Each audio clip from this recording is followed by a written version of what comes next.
India's number 1 varicose veins hospitals ఐబీసీను సంప్రదించండి. మీ నొప్పి లేని ప్రయాణాన్ని ప్రారంభించండి.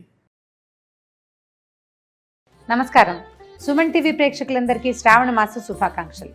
శ్రావణ మాసంలో వచ్చే వరలక్ష్మి వ్రతం కానీ, మంగళగౌరి వ్రతం కానీ, సంవత్సరంలో మనం ఏ వ్రతాలు చేసుకున్నా కూడా తోరాలు తయారు చేసుకుంటాం. అయితే ఈ తోరాలు మనం సత్యనారాయణ వ్రతం అప్పుడు బ్రహ్మగారే చేస్తారు. మనం ఇంట్లో చేసుకునేటప్పుడు మాత్రం తోరాలు సొంతంగా చేసుకుంటాం. 2-3 రకాలుగా తోరాలు తయారు చేసుకోవచ్చు. ఎలా చేసుకోవాలో చూద్దాం.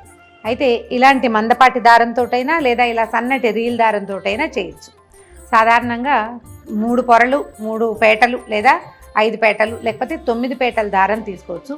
ఈ దారంతో 9 పేటలు తీస్తే ఇంతలా వస్తుంది, కొంచెం కష్టం అవుతుంది. దీంతో అయితే 9 పేటలు తీసుకోగలుగుతాం.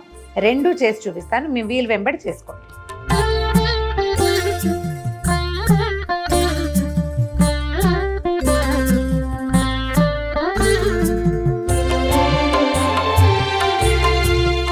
ఒకటి, 2, 3,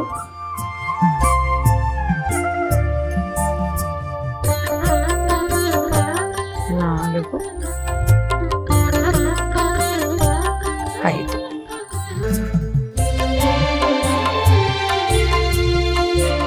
ఐదు పోగుల దారం తీసుకున్నాము. దీనికి పసుపు రాసేసి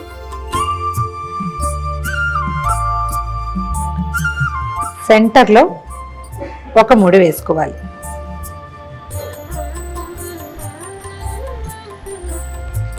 ఒక చిన్న మామిడాకును తీసుకుని దీన్ని సన్నగా చుట్టాలి. ఈ మధ్యలో పెట్టి గట్టిగా ముడి దగ్గరికి లాగేయాలి.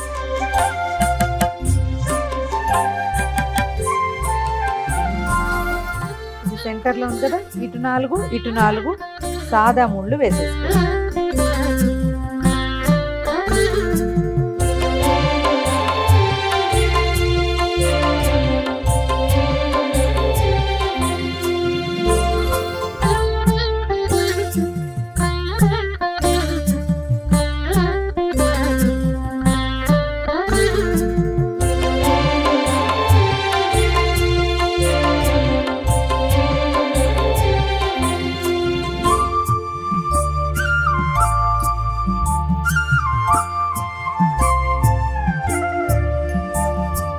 మన దగ్గర పువ్వులు లేనప్పుడు ఈ మెథడ్.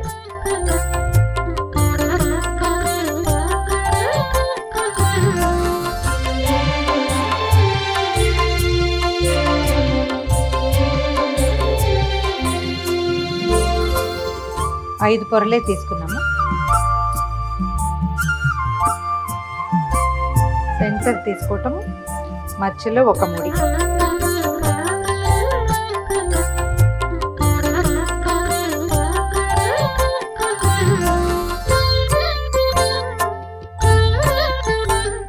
మధ్యలో పెట్టి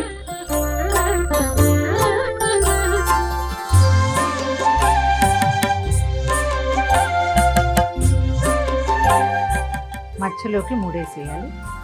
ఏ పక్కకు ఆ పక్క పువ్వులు దూర్చేసేయాలి.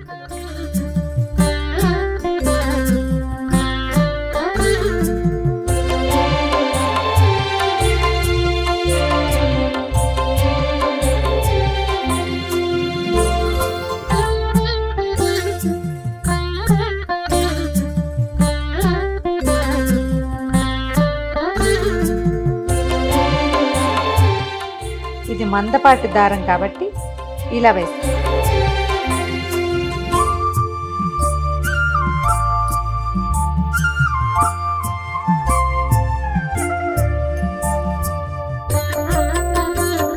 రెండు పక్కల పువ్వులతో ముడివేసి 1, 2, 3, 4, 1, 2, 3, 4 మొత్తం 9 ముళ్ళు రెడీ. ఇప్పుడు 3. ఈసారి సన్నటి రీల్ తీసుకుంటాము. కొందరిళ్లలో 9 పోగులు వేసే అలవాటు ఉంటుంది. ఆ 9 పోగులు ఈ దారంతో అయితే బాగా కుదురుతుంది.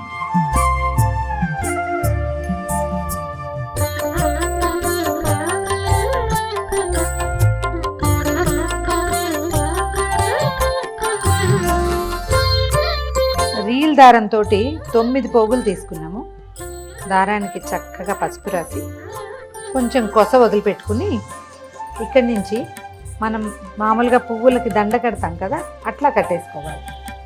ఏవైనా సన్నటి పువ్వుల దండ కడతాం కదా, సన్న సన్న పువ్వులు ఉంటాయి, ఇవి మన కనకాంబరాలు, తర్వాత ఏమో మన నందివర్ధనాలు అలాంటివి. ఇట్లా మామూలు పువ్వుల దండకి ఎట్లా ముడేస్తాం అలా వేసేసుకోవాలి.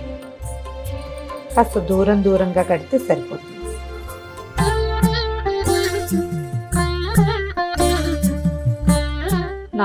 దాని ముళ్ళు పడ్డాక 5వ ముడికి ఒక చిన్న మామిడి ఆకుని పెట్టుకుందాం.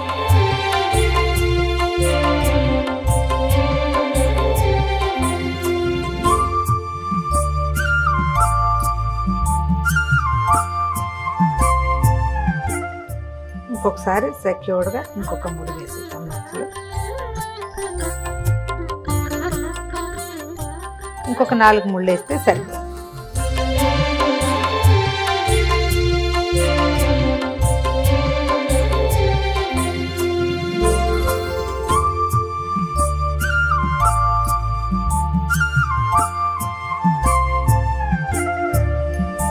ఒకటి 2 3 4 5 6 7 8 9. 1 2 3 4 5 6 7 8 9. 1 2 3 4 5 6 7 8 9. ఈ 9 గ్రంథులకి పూజ చేస్తారు. అమ్మవారి ఒక్కొక్క నామాన్ని చెప్తూ ఓం కమలాయై నమః ప్రథమ గ్రంథిం పూజయామి, ఓం రమాయై నమః ద్వితీయ గ్రంథిం పూజయామి, ఓం లోకమాత్రే నమః తృతీయ గ్రంథిం పూజయామి, ఓం విశ్వజనన్యై నమః చతుర్థ గ్రంథిం పూజయామి, ఓం మహాలక్ష్మ్యై నమః పంచమ గ్రంథిం పూజయామి, ఓం క్షీరాబ్ధితనయాయై నమః షష్టమ గ్రంథిం పూజయామి, ఓం విశ్వసాక్షిణ్యై నమః సప్తమ గ్రంథిం పూజయామి, ఓం చంద్రసోదర్యై నమః అష్టమ గ్రంథిం పూజయామి, ఓం శ్రీవరలక్ష్మ్యై నమః నవమ గ్రంథిం పూజయామి. ఈ నామాలు చెప్తూ ఈ 9 మూడుల మీద కుంకుమతోటి, పసుపు కుంకాలు లేదా మన అక్షతలతోటి పూజ చేసుకుని తర్వాత వీటిని కుడి చేతికి కట్టుకోవాలి. బధ్నామి దక్షిణే హస్తే నవసూత్రం శుభప్రదం పుత్రపౌత్రాభివృద్ధించ సౌభాగ్యం దేహి మే రమే.